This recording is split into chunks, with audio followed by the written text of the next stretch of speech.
بسم الله الرحمن الرحیم. الحمد لله رب العالمین و صلی الله علی سیدنا محمد و آله الطاهرین. سلام هموطنای عزیزم، هم نفسای یاد خدا، الهی که خوب باشین، سلامت و تندرست باشین و خدا کنه که در کنار خانواده محترمتون در کمال آرامش و صحت و سلامت فرصت همراهی تا پایان برنامه این نوبت از برنامه یاد خدا رو هم داشته باشین.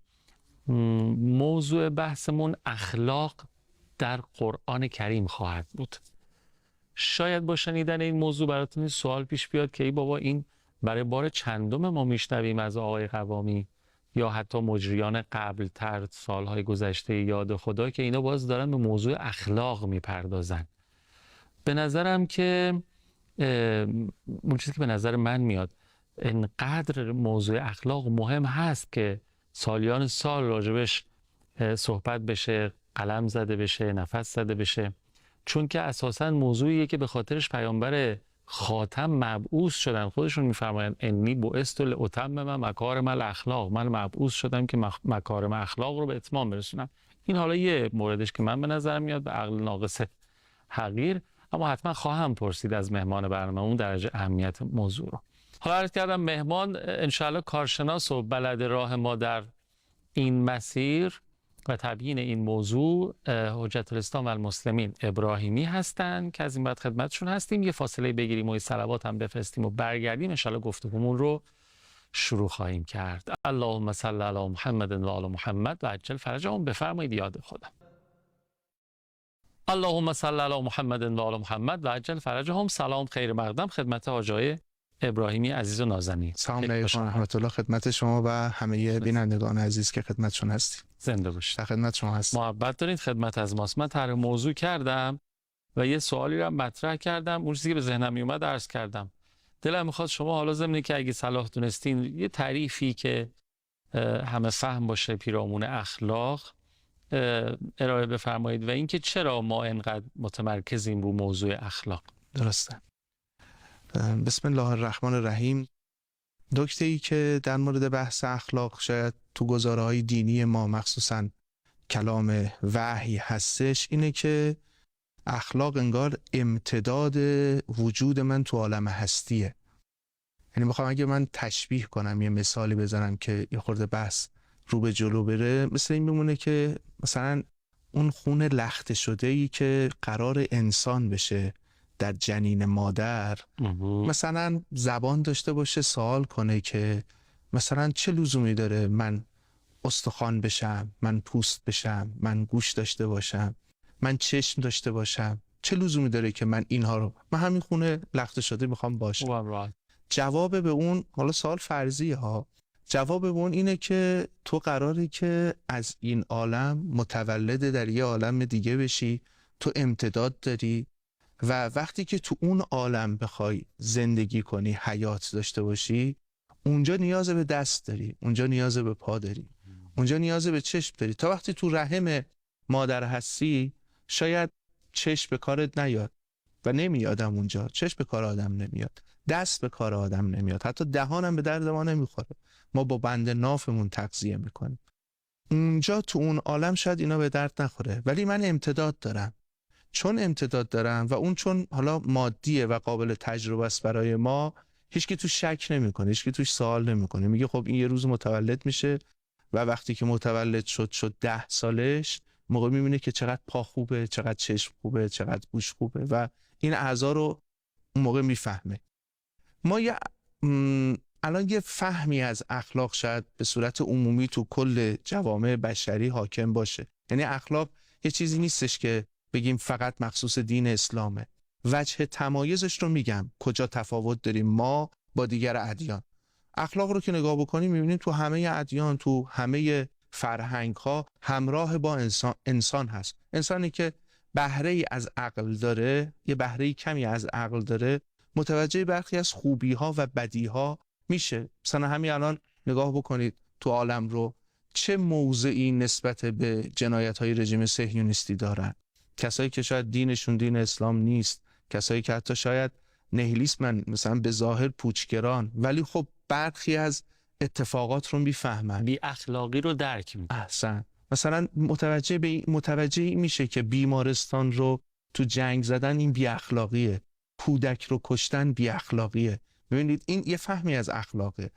اینکه شما مثلا زنان رو که اونها نظامی نیستن میکشین بی اخلاقیه. این رو خیلی‌ها درک میکنن، راهپیمایی میکنن، اعتصاب میکنن، بعد مبارزه میکنه برای این، حتی حاضر بره زندان و تحمل بده. آره. ولی نوع نگاه اسلام و دین فقط این نیست که مثلا بگیم که آقا در حد وجدان اینو معنا کنیم. اخلاق یعنی اون وجدانیاتی که چرا تو مثلا اعتراض میکنی نسبت به کشته شدن یک کودک فلسطینی، یک کودک لبنانی؟ میگه به خاطری که خب کودک، همه اینو میفهمن، همه مظلومیت این کودک رو میفهمن. ببینید این یعنی یه مثلا حالت وجدان. من همین الان رو دارم میبینم، چون الان یه خورده ناراحتم از این مسئله، به خاطر همین دوست دارم که اعتراض کنم، دوست دارم که مقابله کنم. این یه نگاهه، یه نگاه حداقلی سطحی که تو همه هست.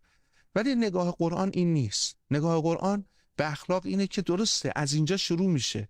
تو یه ادراک فطری، حالا تعبیری که به کار میبرن، یه ادراک فطری از خوبی ها و بدی ها داری، همه ما انسان ها.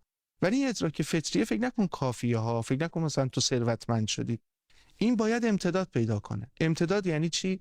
یعنی به محض این که من از رحم عالم ماده متولد در رحم عالم برزخ میشم، یعنی جا عوض میکنیم تو نگاه قرآن دیگه، با مرگم از عالم ماده وارد یه عالم دیگه میشم، یه رحم بسیار بزرگتری به نام عالم برزخ. اونجا اون وجود برزخی من مثل اون جنین است. یعنی اگر برام حل شده باشه که من نیاز به گوشت دارم، استخوان دارم، پوست دارم، اعضا، چشم، گوش، اگه این برام حل شده باشه، با ورودم به عالم برزخ، اون وجودی که من تو برزخ دارم که دیگه یه وجود جسمانی نیست، این که میره زیر خاک و میبینیم هم بین میره. خب اون که وارد برزخ میشه چیه؟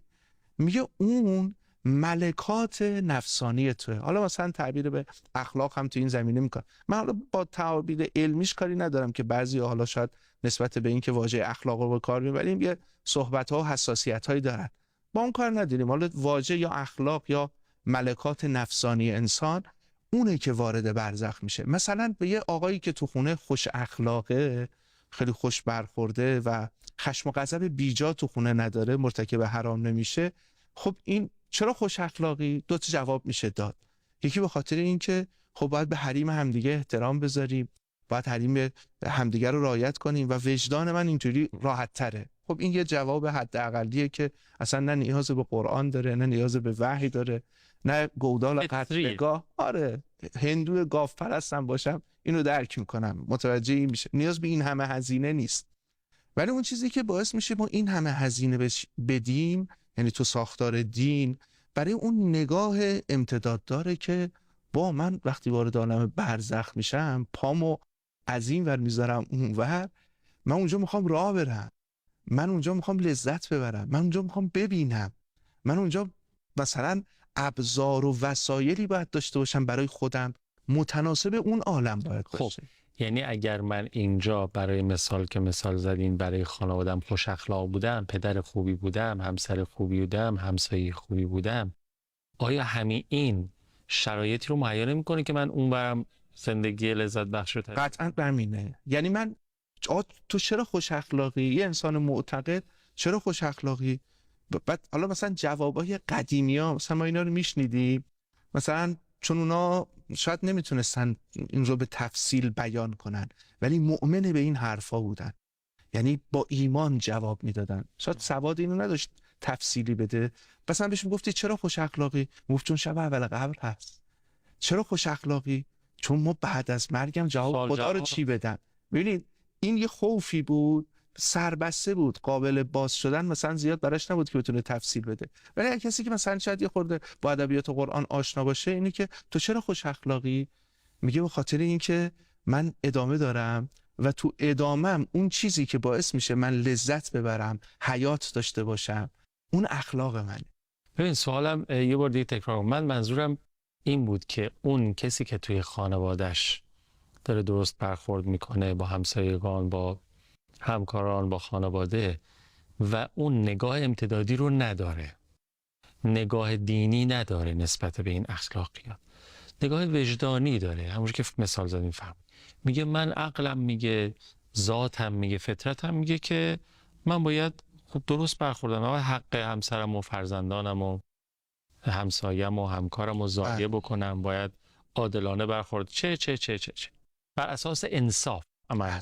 خب این فارغ از این که اعتقادات دینی داره و نگاه امتدادی نداره به آینده و اصلا برزخ، آیا همین که اینجوری عمل میکنه این اون نتیجه براش نخواهد بود؟ نه خیر، تو ادبیات قرآن میگه اینطور نیست. نگاه کنید، این نه اینکه اونور براش بد باشه ها، بالاخره مراتبی داره. آره، مراتب پایینش یه چیزی طیفیه، یه چیزایی رو رعایت کرده، ولی به همون میزانی که، چون اون چیزی که توی بحث عالم برزخ خیلی مهمه، بحث ایمان. یعنی بارها تو آیات قرآن تو مواقع متعددی به این توجه داده که کیا میتونن اونور صورت ملکوتی درستی داشته باشن. الذین یؤمنون بالآخره، کسی که ایمان به آخرت داشته، ولی کسی که خوبی ها هم تو بستر حیات دنیا دیده، نه تو اون بستر.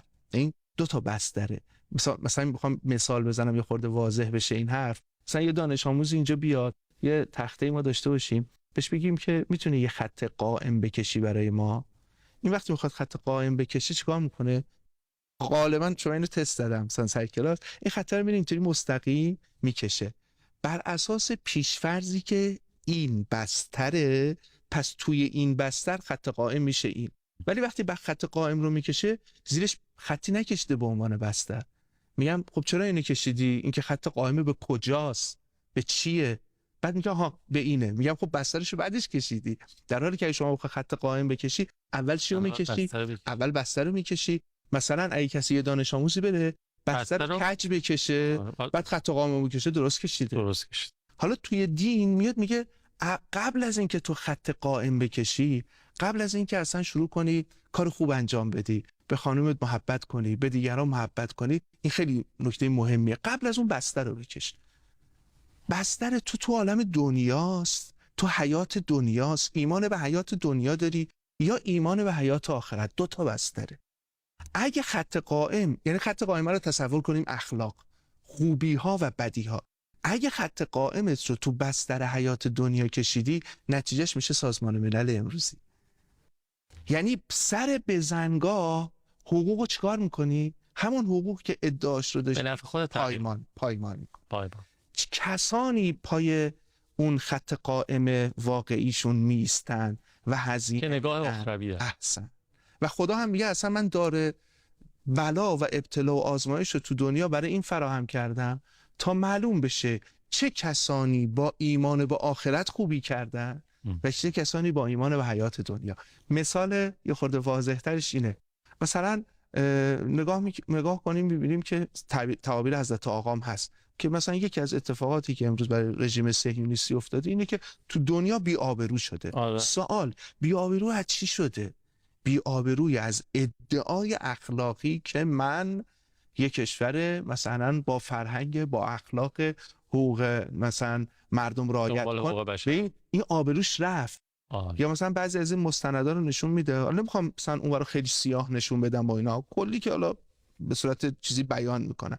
مثلا مستند نشون میده که مثلا بعضی کشورهای اروپایی میخوان سوار اتوبوس بشن یا مترو بشن، خیلی منظم، قشنگ حقوق همدیگه رو رعایت میکنن، خیلی با احترام، ولی آخرین اتوبوسی که میخواد بره شب و دیگه بعد از اون اتوبوس نیست، سوار شدن به اون دیدن داره.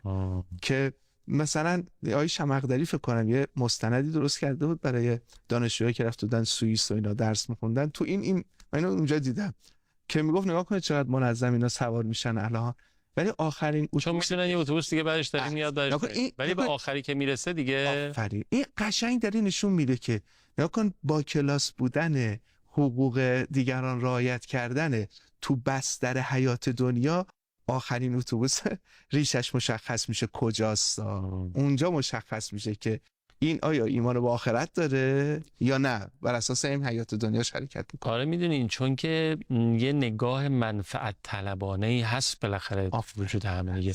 اگه قرار باشه که فقط محصول به اون نوع نگاه بشه، یه جاهایی مثل همون اتوبوس آخریه دیگه اونجا باگش میزنه بیرون. البته من اینم بگم خدمتتون، اصل نگاه منفعت طلبانه بد نیست. نگاه کنید، منفعت طلبی یکی از گرایش‌های پایه‌ای و اصیل وجود ماست. خدا گذاشته، گرایش مقدسی هم هست. منفعت طلبی و لذت طلبی اصیل خیلی خوب.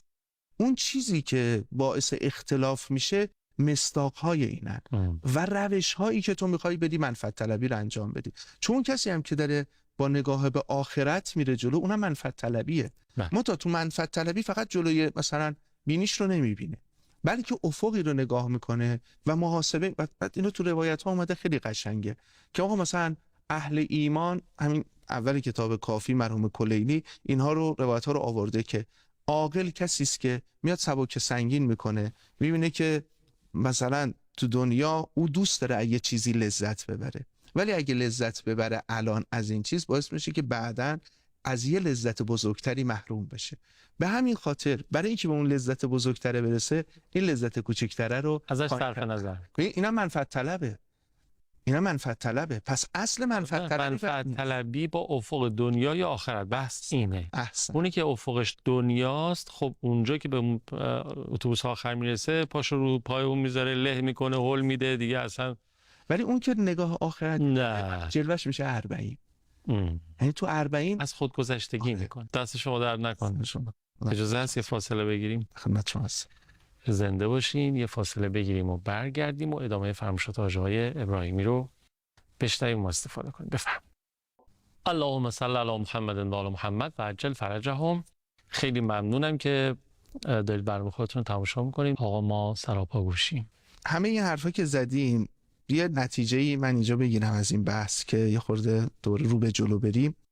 نگاه کنید، خداوند تبارک و تعالی در آیات قرآن میفرماد که پیامبر برای شما یه الگو و یک اسوه هست توی زندگی. لقد کان لکم فی رسول الله، در سوره مبارکه احزاب، که ایشون برای شما اسوه هستش. ولی پیغمبر امام حسین، حضرت ولی عصر عجل الله تعالی فرجه الشریف، حضرت صدیقه طاهره سلام الله علیها، اینا برای کی میتونن الگو باشن از نظر اخلاقی که اینا خودشونو بخوان به این بزرگواران نزدیک کنن و شبیه بکنن؟ این در واقع چه کسی میتونه این ظرفیت رو در خودش ایجاد بکنه که از اینها الگو و واقعی راه بره دنبال اینا؟ در همین آیه 21 سوره مبارکه احزاب میفرماد لقد کان لکم فی رسول الله اسوة حسنة لمن کان کی یرجو الله و الیوم الاخر. برای کسی که رجاء به خدا داره و به چی؟ و به روز آخر. و ذکر الله کثیرا، و ذکر خدا رو کثیر میگه. نکنید اینجا وقتی میخواد بیاد الگوی اخلاقی معرفی کنه، میگه الگوی اخلاقی برای کسی، ایشون الگو اخلاقیه که ایمان به آخرت داره. و الا خوبی های امام حسین رو میبینه، ولی چرا حاضر نیست همراهی کنه؟ چرا بی اخلاقی نسبت به امام حسین نشون میده؟ چون ایمان به آخرت نداره. پس خود این بستره از اخلاق مهمتره. یعنی اگر بخوایم بگیم که حالا مثلا اینا رو تو فلسفه اخلاق اینا یه جوری دیگه نگاه میکنن، ما تو با نگاه قرآن که بریم جلو اصلا فضا فرق میکنه. خود بستره از اخلاق مهمتره که تو این خط قائم رو اول بیا بگو تو چه زمینه‌ای، تو چه بستری. این خط قائم مثلا ما بگیریم دینمون. آقا تو دین تو چه بستری میخوای بیاری بالا؟ بایدها و نبایدهای زندگیت رو تو چه بستری میخوای بیاری بالا؟ اگه تو بستر مثلا دنیا بخوای بیاری بالا، بدون که تو مثلا مقابل امام حسین میستی، مقابل مثلا رسول خدا میستی، یا خدای نکرده مقابل حضرت ولی عصر میستی. حالا اینا رو بذاریم کنار. همه اینها رو قرآن میاد به ما معرفی میکنه و یک نوع نگاه متفاوتی نسبت به اخلاق و خلقیات به ما میده. همون نگاهی که قدیمی‌ها توشون بود.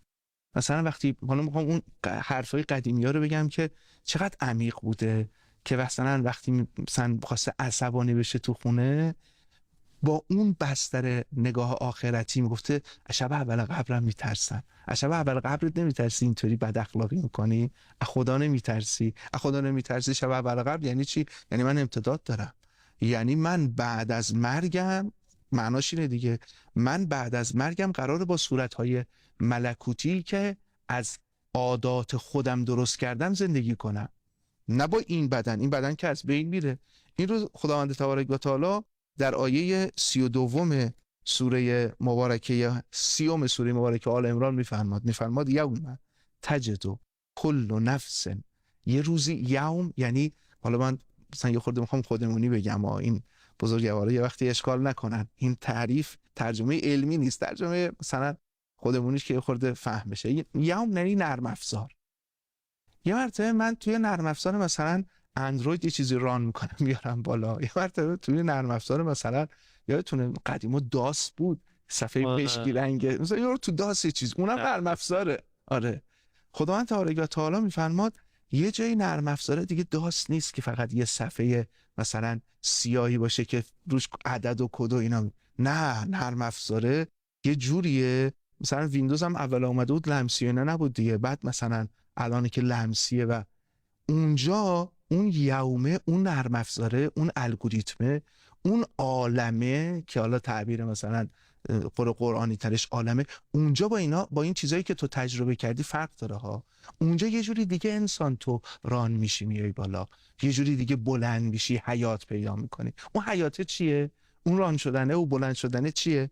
میگه یوم تجد کل نفس ما عملت من خیر محضرا. هر عملی که خلق و خوی خوب تو یا بد تو بوده، تو اونا رو محضرن، حاضر میبینی. حاضر در بیرون، نه ها، در وجود خودت. این حاضر محضرن، نه اینکه خارج از وجود خودته. این الان تو خدا آیه خیلی قشنگ شفاف بیان میکنه، تو وجود خودت محضر و حاضر میبینی. و ما عملت من سوء، هر اخلاق بد، مثلا من فلان موقع یه مثلا غضبی تو خونه کردم ناحق بوده، استغفارم نکردم، خانومم از بچه‌م حلالیت نطلبیدم، گفتم من مادرم دیگه، مثلا یه ضربه‌ای به بچه زدم و اینو نرفتم راست و ریسش کنم، این مونده و فکر میکنم من خب چون مادرم حق دارم دیگه، نه حق نداشتم مثلا بزنم بچه کبود بشه یا مثلا به ناحق بزنم، مثلا داشت اذیت میکرد، حالا اذیتش چی بود، مثلا داشت فرشو اینطوری جمع میکرد، خب بچه همینه دیگه، بچه 3-4 ساله و همینه، چیز غیر از این نیست. بعد وقتی من با این برخورد میکنم میگه تو اینو یه روزی فمن یعمل مثقال ذره خیرا یره، اینو یه روزی محضرا در وجود خودت میبینی، تود لو ان بینها و بینه ابدا بعیدا، اون موقع آرزو میکنه ای کاش این تو من نبود، بین من و این یک فاصله زیادی بود، ولی اون شده جزء وجود خودش و وجود او این شکلی شده، این بر اساس اون چیزی که ساخته. بر خدا. پس اخلاق مهم است چون ما امتداد داریم و زندگی برزخی ما رو شکل خواهد داد اخلاق، و این نگاه درستی است با توجه به عالم غیب و آخرت.